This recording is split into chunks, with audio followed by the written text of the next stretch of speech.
Donc, on a fait effectivement une enquête auprès des épargnants eux-mêmes, hein, pas tous les Français, les Bien sûr, épargnants. bien sûr. Donc, 1006 épargnants avec évidemment la méthode des quotas, comme on dit.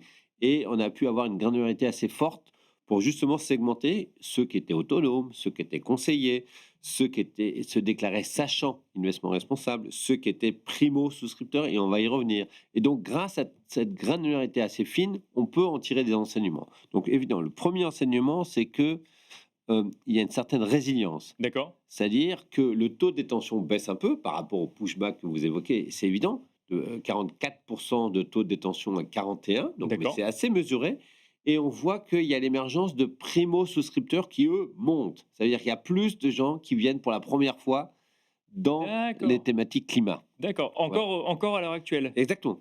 C'est pour ça qu'on parle de résilience, c'est-à-dire effectivement, il y a des vents contraires, mais il y a une résilience assez f qu'il faut noter. Et ça, vous l'expliquez comment, Alors que, alors justement, comme on a pu avoir la granularité que j'évoquais tout à l'heure, on peut regarder l'ADN des primo-souscripteurs. oui, Alors, on a par exemple la moyenne d'âge.